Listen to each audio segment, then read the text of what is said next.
Bismillahirrahmanirrahim. Assalamualaikum. I am your science teacher from Al Qadir School. In last video we have completed our third chapter. Today we are going to review our chapter that what we have studied in this chapter. सबसे पहले हमने जो topic पढ़ा था वो था structure of an atom. हमने atom का स्ट्रक्चर डिस्कस किया था कि एटम के सेंटर में न्यूक्लियस होता है. न्यूक्लियस के अंदर प्रोटॉन एंड न्यूट्रॉन पाए जाते हैं. प्रोटॉन की जो चार्ज होती है वो पॉजिटिव होती है और जो न्यूट्रॉन होते हैं वो नो चार्ज होते हैं, उनका कोई चार्ज नहीं होता है. फिर हमने पढ़ा था कि न्यूक्लियस के बाहर ऑर्बिट्स या शेल्स मौजूद होते हैं जहाँ पर इलेक्ट्रॉन्स मौजूद होते हैं. इसके बाद हमने पढ़ा था एटमिक नंबर. एटमिक नंबर में हमने क्या पढ़ा था कि जो एटमिक नंबर है वो एटम के नंबर ऑफ़ प्रोटॉन पर डिपेंड करता है. जो नंबर ऑफ़ प्रोटॉन होगा एटम का वही उसका एटमिक नंबर होगा. और एटमिक नंबर जो है उसका जो सिंबल है वो है Z और ये हमेशा एलिमेंट के नीचे की तरफ लिखा जाता है. इसके बाद हमने मास नंबर पढ़ा था. मास नंबर में हमने पढ़ा था कि अगर हम किसी भी एटम के नंबर ऑफ़ प्रोटॉन को प्लस करें तो हमें मिलता है मास नंबर. तो फॉर एग्जांपल अगर किसी एटम में 8 प्रोटॉन है 8 न्यूट्रॉन है तो हम उसका जो मास नंबर होगा वो होगा 16. इसका जो सिंबल है वो है A और ये हमेशा एलिमेंट के ऊपर की साइड पर रिप्रेजेंट किया जाता है या लिखा जाता है. इसके बाद हमने इलेक्ट्रॉनिक कॉन्फ़िगरेशन पढ़ा था. इसमें हमने डिस्कस किया था कि जो इलेक्ट्रॉन्स होते हैं वो अपने ही ऑर्बिट में या अपने ही शेल में रिवॉल्व करते हैं यानी कि घूमते हैं, जैसे कि सोलर सिस्टम में होता है कि जिस प्लैनेट की जो लाइन है या जो शेल है जो ऑर्बिट है वो उसी में मूव करता है. फिर हमने पढ़ा था कि जो है ना किसी भी एटम के जो मिनिमम ऑर्बिट्स हैं ये शेल्स हैं वो कम से कम 1 होता है या ज़्यादा से ज़्यादा 4 होते हैं और उनको नेम्स दिए हुए थे K, L, M, N के नाम से. K में हमारे पास 2 इलेक्ट्रॉन होते हैं, एक ऊपर की तरफ और एक नीचे की तरफ. फिर L में 8 होते हैं, 2 ऊपर 2 साइड में 2 नीचे फिर 2 लेफ़्ट साइड में. फिर इसी तरह M में 18 होते हैं और N में 32 होते हैं.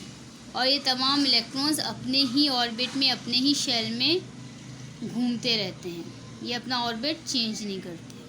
इसके बाद हमने पीरियोडिक टेबल पढ़ा था. हमने पीरियोडिक टेबल में पढ़ा था कि जितने भी एलिमेंट डिस्कवर हुए हैं उनकी स्टडी को आसान बनाने के लिए या इजीली आइडेंटिफाई करने के लिए उन्हें एक टेबल में डिवाइड किया गया है उनके एटमिक नंबर और उनके प्रॉपर्टीज़ के लिहाज से, और उस टेबल को हम पीरियोडिक टेबल कहते हैं.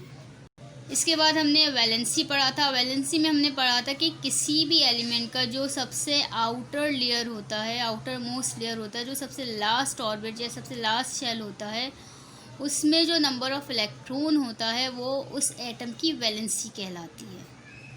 इसके बाद हमने आयंस डिस्कस किया था. आयंस में हमने पढ़ा था कि आयन जो है ना एटम या फिर ग्रुप ऑफ एटम है जिसका नंबर ऑफ़ इलेक्ट्रॉन और नंबर ऑफ़ प्रोटॉन एक दूसरे से डिफरेंट होता है. क्यों डिफरेंट होता है? क्योंकि या तो वो एटम्स अपने जो है ना इलेक्ट्रॉन दूसरे एटम को दे रहे होते हैं या फिर उनसे ले रहे होते हैं. फिर हमने पढ़ा था आयंस के 2 टाइप्स होते हैं, एक होता है कैटायंस और एक होता है एनायंस. कैटायंस में क्या होता है? कैटायंस में एटम अपने इलेक्ट्रॉन दूसरे एटम्स को दे रहे होते हैं, जबकि एनायंस में हमने पढ़ा था कि एटम जो है दूसरे एटम से इलेक्ट्रॉन्स ले रहे होते हैं अपने आप को स्टेबल करने के लिए. ये इलेक्ट्रॉन्स की जो शेयरिंग होती है वो होती है स्टेबल रहने के लिए. फिर हमने पढ़ा था आइसोटॉप्स. आइसोटॉप्स उन एटम्स को कहा जाता है कि जो सेम एलिमेंट के डिफरेंट एटम्स होते हैं जिनका नंबर ऑफ़ प्रोटॉन तो सेम होता है लेकिन उनका नंबर ऑफ़ न्यूट्रॉन चेंज होता है, उन्हें हम कहते हैं आइसोटॉप्स. नेक्स्ट हमने पढ़ा था लॉ ऑफ कांस्टेंट कंपोजिशन, जिसमें हमने पढ़ा था कि ये हमें केमिस्ट रोस्ट ने ये हमें ये लॉ दिया था और इस लॉ में उसने कहा था कि कोई भी कंपाउंड जब बनता है उसके जो एलिमेंट्स का रेशो होता है वो हमेशा फिक्स होता है। यानी ये नहीं इस बार आपने हाइड्रोजन की क्वांटिटी 2 डाली, जब नेक्स्ट टाइम ये आप कंपाउंड बना रहे हो उस वक्त आप 4 डाल दें। उसने कहा था कि जब जब कंपाउंड बनेगा सेम कंपाउंड, तो आपको उसकी जो क्वांटिटी है वो भी सेम होगी, यानी उसका जो रेशो है वो सेम होगा।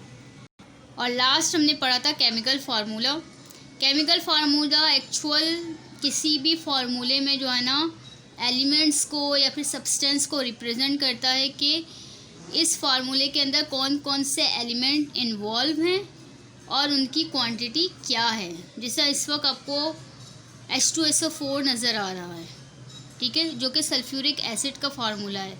अब सल्फ्यूरिक एसिड से सल्फ़र का पता चलता है कि हाँ भाई इसमें सल्फ़र है, लेकिन सल्फ़र के अलावा और क्या है वो हमें पता नहीं चल रहा। इसके लिए हम फार्मूला लिखते हैं। जब हम फार्मूला लिखते हैं H2SO4 तो हमें पता चलता है कि इसमें हाइड्रोजन है और हाइड्रोजन की 2 क्वांटिटी है, यानी कि 2 हाइड्रोजन है।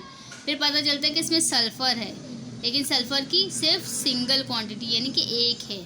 इसके बाद हमें पता चलता है इसमें ऑक्सीजन भी है और ऑक्सीजन की क्वांटिटी 4 है।